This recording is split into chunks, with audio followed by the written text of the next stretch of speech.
Digital India में एक व्यक्ति ने गंवाए 43,22,900 रुपए।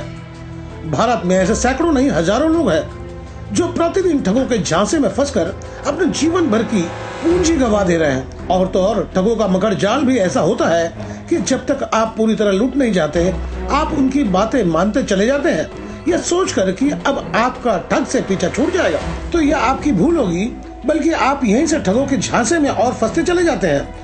आपने जैसे ही ठग की मांग पूरी की है कि आप उनके नाग फांस में और फंस गए, वह आपके दौलत को तब तक चूसता रहेगा जैसे कोई सांप अपने शिकार के शरीर का खून चूसकर उसे मौत के घाट उतार देता है। सोचें, जब सब कुछ लुटाकर होश में आए तो साइबर सेल के जाबाज सिपाही के पास ऐसा कौन सा अलाउद्दीन का चिराग होगा जिसे जलाकर वो आपकी डूबी हुई रकम आपको वापस दिलवा दे।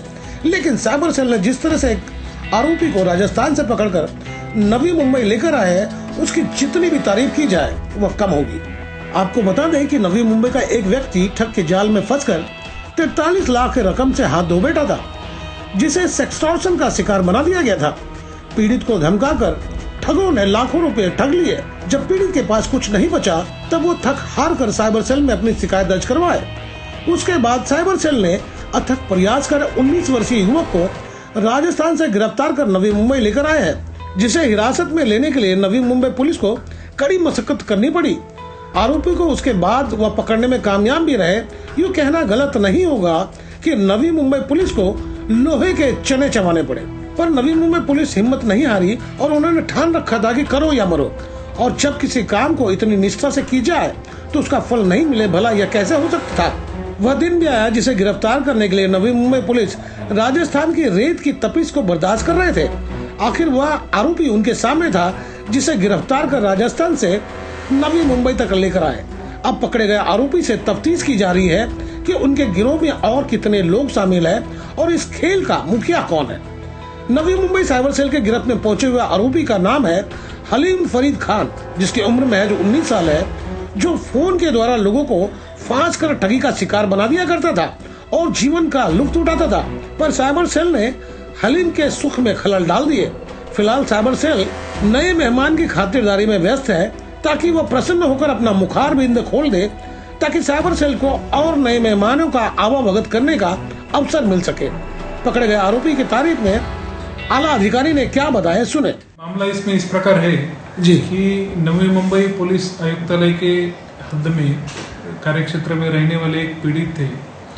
उनको मई 2023 से लेके अगस्त 2023 तक, ये 4-5 महीनों में एक फोन कॉल आता था और वो एक सेक्सटॉर्शन जो बोलते हैं उसको न्यूड वीडियो दिखा करके जी उसके स्क्रीन का शूटिंग किया जाता था जी। और उससे यह कहकर पैसे मांग लिए जाते थे कि अगर आपने हमें पैसे नहीं दिए तो हम ये जो वीडियो है, जो स्क्रीन का उन्होंने शूटिंग किया हुआ है, वो हम पब्लिकली लीक कर देंगे, आपकी बदनामी कर देंगे।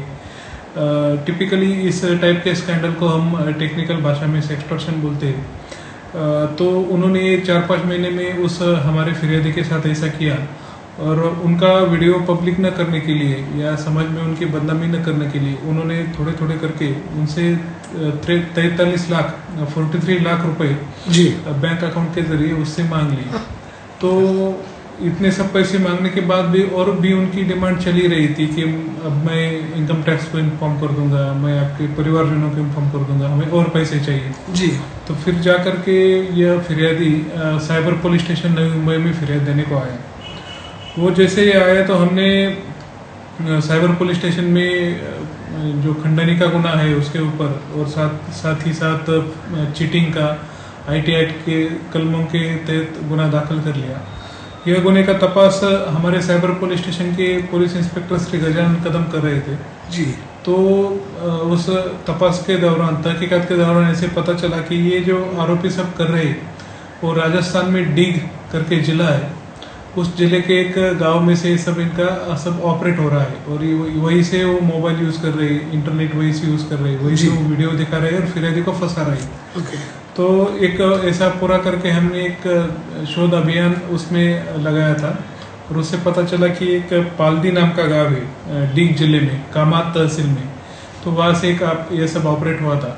तो तब हमारे क्राइम ब्रांच के DCP अमित काले सर के निगरानी में हमने टीम वहाँ डीग जिले में भेजी, और जो कि वह गांव बहुत ही दुर्गम उत्तर प्रदेश और राजस्थान के बॉर्डर पर था जी। तो वहाँ लोकल पुलिस की मदद लेके हमने उस गांव में गए।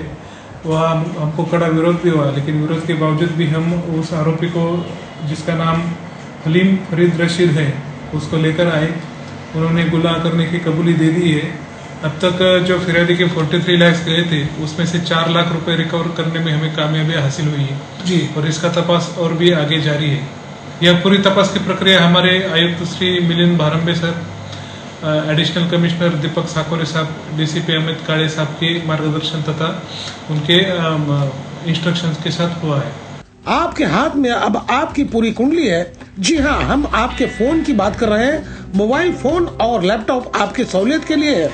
कीमती जानकारी इनमें सेव करके रखते हैं तो सतर्क रहें और किसी अनजाने व्यक्ति के झांसे में ना आए, क्योंकि आपकी एक भूल जीवन भर की भूल बन सकती है। तो दोस्तों, आपको मेरी खबर बेहतर लगी हो तो लाइक करें, सब्सक्राइब करें और बेल आइकन दबा दें। आप हमें कोई सुझाव देना चाहते हैं तो कमेंट बॉक्स पर लिख भेजें। तो गोपाल साहब को दीजिए इजाजत। हम जल्द दूसरी खबर के साथ आपसे रूबरू होंगे।